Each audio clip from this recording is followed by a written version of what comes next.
کہ وہ متوجہ ہوتے تھے کہ آخر یہ کون سی سرزمین ہے کہ جہاں ہمیں مشکل پیش آ رہی ہے، اور جب وہ خدا سے پوچھتے تھے تب ان کو داستان کربلا سنائی جاتی تھی۔ مثال دی جاتی ہے کہ حضرت نوح کی کشتی جب وہ چلی ہے، طوفان آیا تو یہ کشتی چلتی رہی، مگر جب زمین کربلا پر پہنچی، بحر الانوار میں لکھتے ہیں علامہ مجلسی کہ جب وہ اس سرزمین کربلا پر آئی تو وہ کشتی بھنور میں آ گئی، یعنی ڈوبنے لگی۔ تو حضرت نوح نے کہا کہ پروردگار تو نے تو یہ کہا تھا کہ اس کشتی پر جو سوار ہوگا وہ نجات پائے گا، اور یہاں پر پانی میں یہ کشتی ڈوب رہی ہے، کون سی سرزمین ہے؟ تب پروردگار نے ان کو بتایا کہ نہیں، پریشان نہ ہو، یہ کشتی ڈوبنے والی نہیں ہے، اصل میں یہ زمین کرب و بلا ہے، اور اس کا اثر یہ ہے کہ جب بھی یہاں پر کوئی نبی رسول یا اس کا وصی آتا ہے تو اس کے اوپر ایک مصیبت ضرور آتی ہے، تاکہ وہ جیسے تم نے پوچھا ہے ویسے ہی وہ پوچھے اور ہم اس کو بتائیں کہ یہ وہ سرزمین ہے کہ جس میں انبیاء میں آخری جو نبی ہوگا اس کا نواسہ کس طرح سے قتل کر دیا جائے گا اور مظلومانہ طریقے سے اس کی شہادت ہوگی۔ اسی طرح سے حضرت ابراہیم کے لیے ملتا ہے، حضرت موسیٰ کے لیے ملتا ہے، حضرت عیسیٰ کے لیے ملتا ہے، حضرت یحییٰ و زکریا کے لیے ملتا ہے کہ کربلا کی داستان ان کو سنائی گئی۔ بعض روایات میں ہے کہ جب حضرت زکریا کو امام حسین کی یہ داستان سنائی گئی کہ ایسا ہونے والا ہے تو آپ 3 دن تک گھر سے باہر نہیں نکلے، مسلسل روتے رہے، نہ آپ نے 3 دن کھانا کھایا، نہ آپ نے 3 دن پانی پیا، بس امام حسین پر گریہ کرتے تھے، جبکہ ابھی واقعہ نمودار نہیں ہوا۔ تو مقصد یہ ہے کہنے کا کہ تاریخ کربلا، واقعہ کربلا سے پہلے سے انبیاء الہی کو بتائی گئی، اور اس زمین کو کرب و بلا کہا ہی اس لیے جاتا ہے کیونکہ یہاں پر آ کر کرب یعنی مصیبت بھی آتی ہے اور بلا یعنی آزمائش بھی ہوتی ہے۔ حالانکہ یوں تو ہر انسان کی آزمائش ہے، مگر زمین کربلا پر اللہ والوں کی آزمائش ہوتی ہے، کہ جس کا ایک ثبوت ہمارے سامنے ہے کہ امام حسین کے جو امتحانات ہوئے وہ نہ ان سے پہلے کسی کے ہو سکتے تھے اور نہ ان کے بعد۔ بہت اچھی بات وہی ہے کہ کلو یوم عاشورہ کلو ارضٍ کربلا۔ احسنتم۔ حالانکہ یہ ایک مقولہ ہے، یہ کوئی حدیث نہیں ہے، یہ ایک شعر ہے، وگرنہ ائمہ معصومین تو یہ کہتے ہیں کہ لا یوم کا یوم کا یا ابا عبداللہ۔ جب امام حسن اس دنیا سے جا رہے تھے تو امام حسین نے آنسو بہانا شروع کیے، تو امام نے کہا کہ کیوں رو رہے ہو؟ کہا آپ کی مصیبت کے اوپر، آپ کی مظلومیت کے اوپر۔ تب امام حسن نے کہا تھا لیکن میں وہ دن دیکھ رہا ہوں کہ جس دن تمہاری شہادت ہوگی تو وہ انوکھا دن ہوگا، لا یوم کا یوم کا یا ابا عبداللہ، جو تمہاری شہادت کا دن ہوگا وہ دن کسی کا نہیں ہو سکتا، نہ تم سے پہلے کسی پر وہ دن گزرا نہ تمہارے بعد۔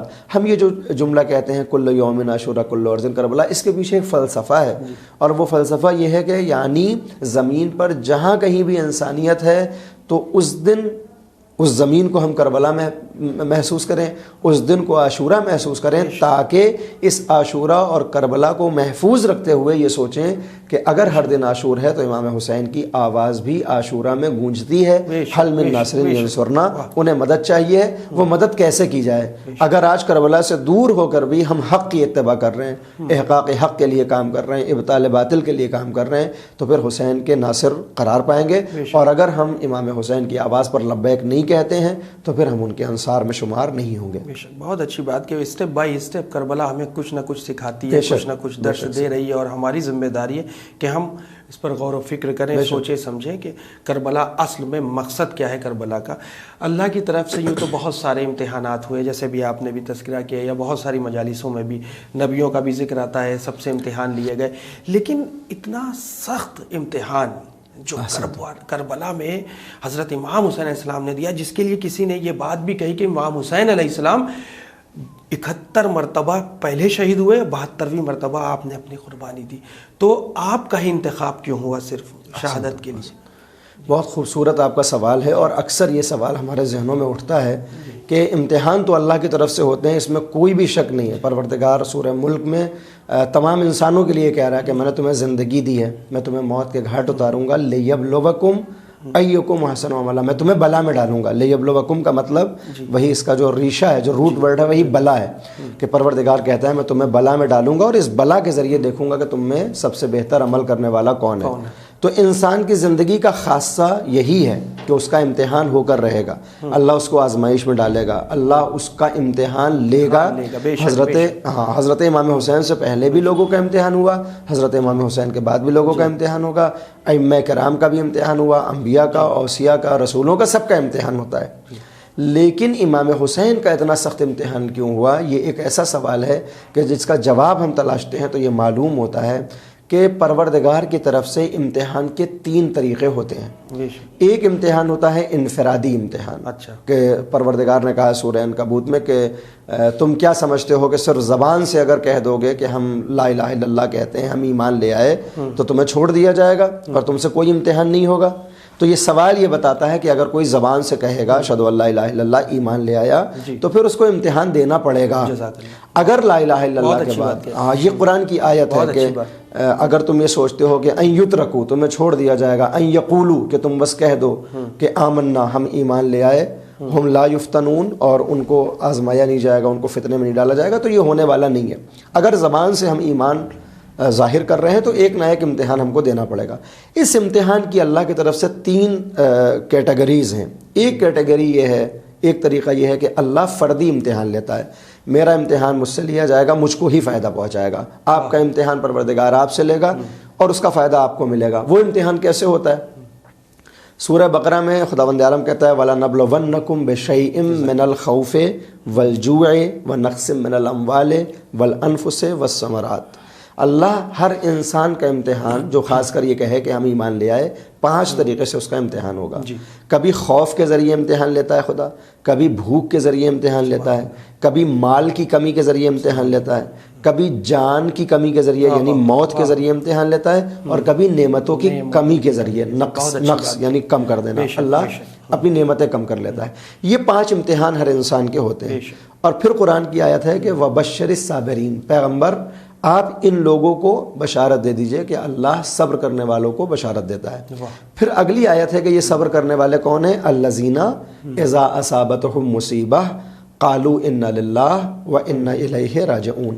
یہ صبر کرنے والے وہ ہیں کہ جب ان کے اوپر مصیبت پڑتی ہے تو یہ کہتے ہیں کہ انا للہ، ہم بے شک اللہ کے لیے ہیں، وانا الیہ راجعون، اور ہمیں اس کی طرف پلٹ کر جانا ہے۔ تو یہ امتحان جو انفرادی ہوتا ہے، یعنی پرٹیکولر ایک شخص کا امتحان ہوتا ہے، یہ سب کے ساتھ ہونے والا ہے۔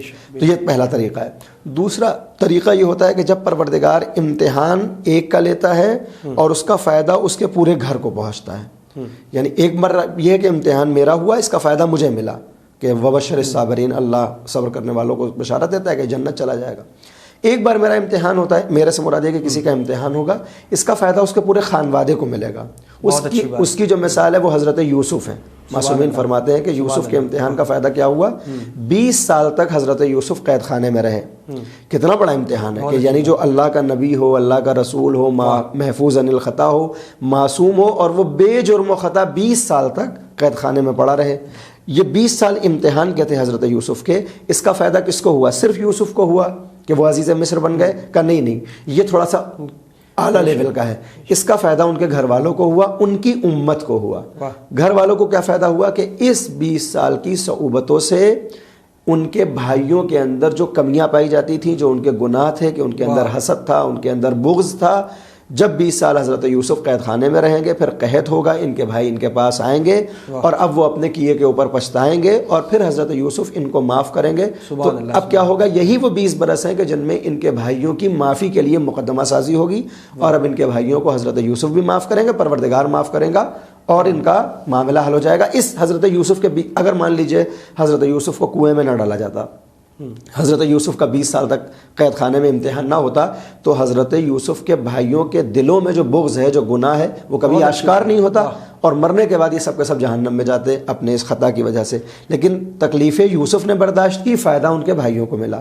دوسرا فائدہ حضرت یوسف کی امت کو ملا کہ یہی وہ 20 سال ہیں کہ جن میں آپ تکلیفیں اٹھائیں گے، آپ کی آزمائش ہوگی، اور پھر وہ قحط آئے گا کہ جس کی صورت میں حضرت یوسف جو ہیں وہ آپ کہیں گے کہ تم لوگ اپنے اناج کو بچا کر رکھو تاکہ قحط میں تمہیں کوئی نقصان نہ ہو۔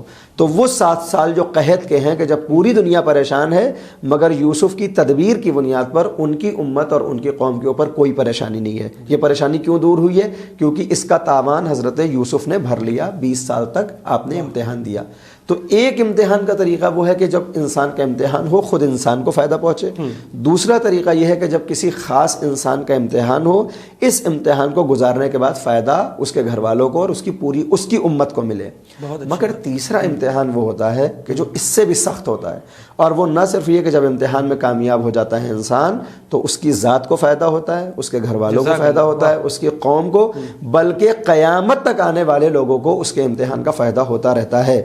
اور ان امتحانات میں امتحان ہے امام حسین کا، کہ امام حسین نے جو امتحان دیا ہے اس کا فائدہ نہ صرف یہ کہ ان کے گھر والوں کو ہوا کہ آج ہم ان کو علیہ السلام کے نام سے یاد کرتے ہیں، نہ صرف یہ کہ ان کی قوم والوں کو ہوا کہ ان 72 کو ہم شہیدان کربلا کے نام سے یاد کرتے ہیں، ان کے برابر ہم کسی کو نہیں سمجھتے، بلکہ ان کے ذریعے سے کتنے گناہگاروں کو فائدہ ہوا۔ آپ کہیں گے گناہگاروں کو کیسے فائدہ ہوا؟ تو پہلا نام ہے حضرت حر کا، کہ کتنا بڑا گناہگار تھا۔ اگر امام حسین کا امتحان نہ ہوتا تو حر کا انجام کیا تھا؟ حضرت زہیر ابن قین، اگر امام حسین کربلا میں نہ آتے تو زہیر قین کا کیا ہوتا؟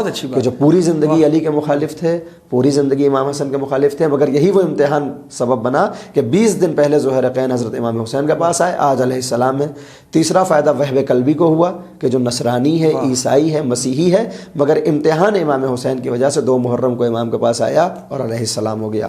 چوتھا فائدہ ابو الحطوف اور قیس ابن سعد کو ہوا کہ جو عصر عاشورہ امام حسین کے پاس آتے ہیں اور کہتے ہیں آپ کا امتحان اور آپ کی مظلومیت دیکھ کر ہمیں یقین ہو گیا کہ ہم باطل پر ہیں اور آپ حق پر ہیں، کیا میری خطا معاف ہو سکتی ہے؟ امام نے ابو الحطوف کو بھی معاف کیا۔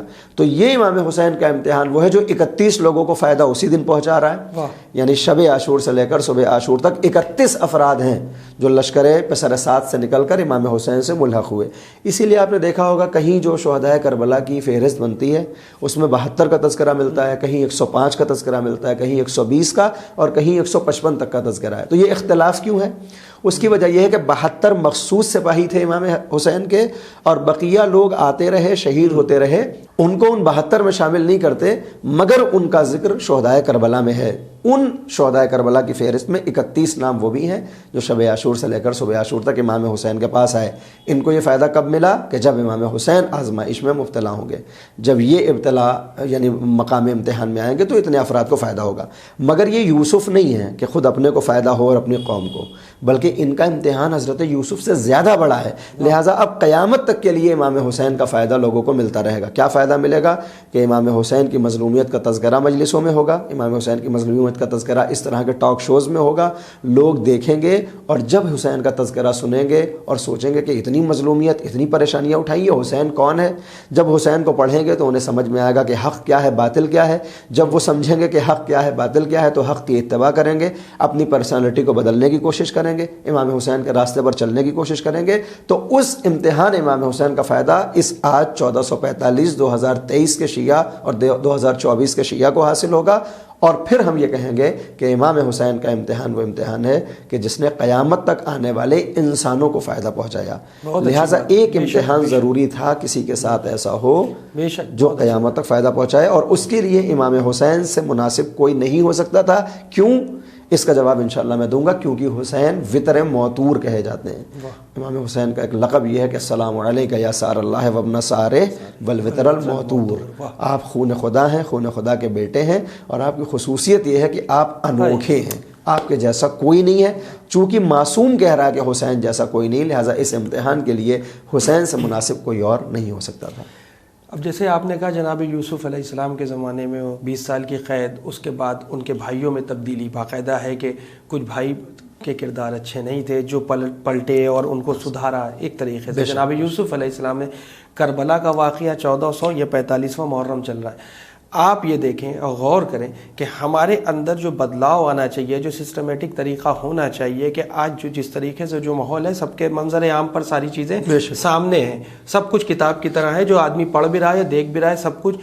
آپ نے ایک بات اور کہی، آپ ہی کی باتوں سے کہہ رہے ہیں کہ آپ نے کہا امام حسین السلام سے نے جو قربانیاں دیں، یعنی اس 10 دن کے پیریڈ میں 2 محرم سے لے کے عاشور تک میں کتنے لوگ چینج ہوئے جو آئے بھی یزید کی طرف سے، جس میں 31 لوگ تھے قریب آپ نے بتایا۔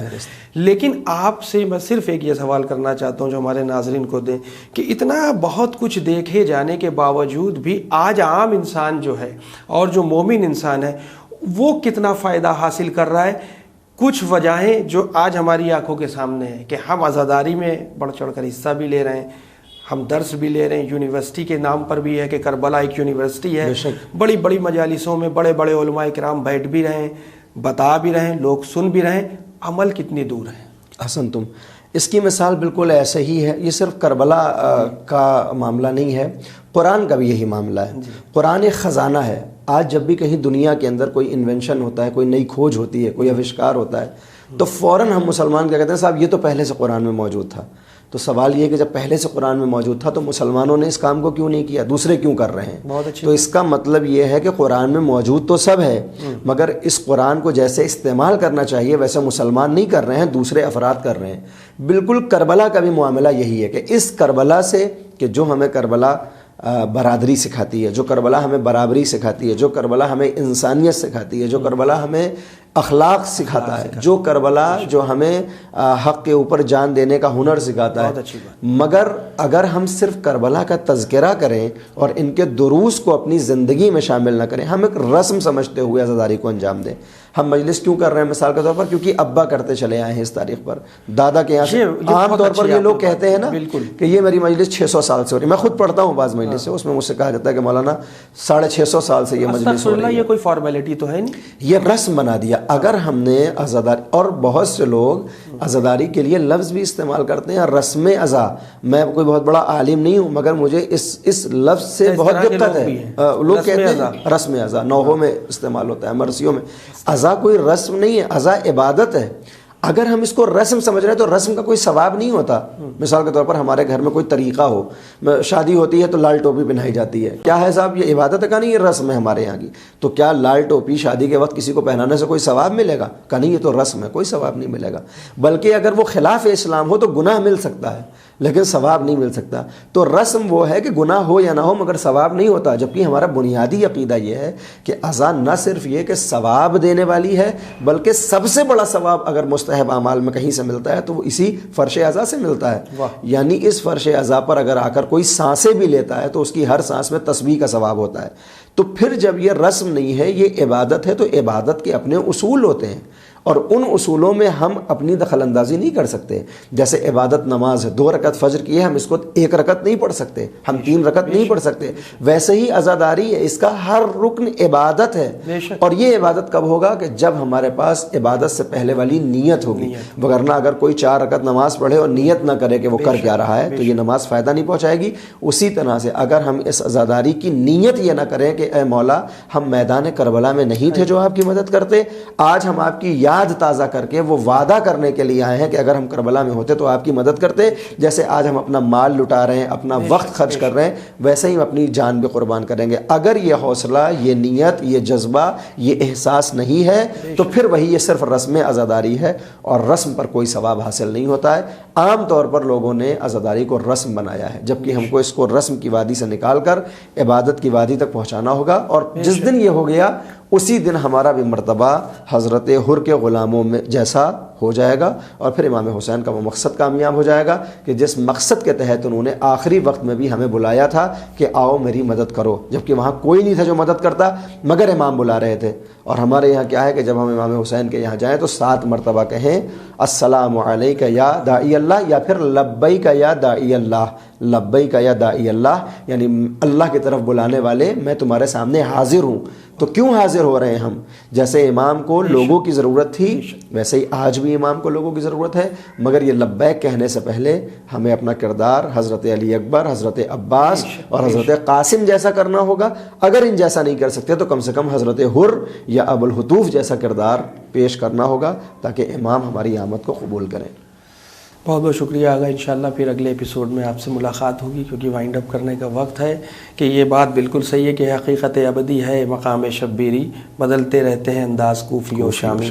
حالات بہت خراب ہیں، اگر ہم کچھ سیکھ سکتے ہیں ابھی سیکھ لیں. اسی لیے عرش والوں کا ذکر ہوتا ہے فرش کے اوپر بیٹھ کر. اور فرش عزا ایک ایسی چیز ہے، ایک ایسی جگہ ہے جہاں پر اہل بیت کا ذکر ہوتا ہے، امام حسین السلام کا ذکر ہوتا ہے. ہم یہاں آتے ہیں، کچھ لے کے جاتے ہیں. اور جس طریقے سے آپ نے جو ابھی سوالات کے جو جوابات دیے یقیناً وہ قابل غور بھی رہے اور قابل تعریف بھی. انشاءاللہ ہم پھر حاضر ہوتے ہیں اگلے ایپیسوڈ میں، اور اسی اگلے جو سوالات ہوں گے وہ ہم آپ سے کریں گے. تو ناظرین آپ سے اجازت لینا چاہتے ہیں. انشاءاللہ آپ اسی طریقے سے ہمارے ان پروگرامز کو اور یہ خاص کر محرم سے ریلیٹڈ جو پروگرام ہے اسے دیکھتے رہیں، اور دیکھتے رہیں چینل ون پیغام انسانیت. اپنا فیڈ بیک ہمیں winislam@gmail.com پر ضرور سینڈ کریں. شکریہ. خدا حافظ.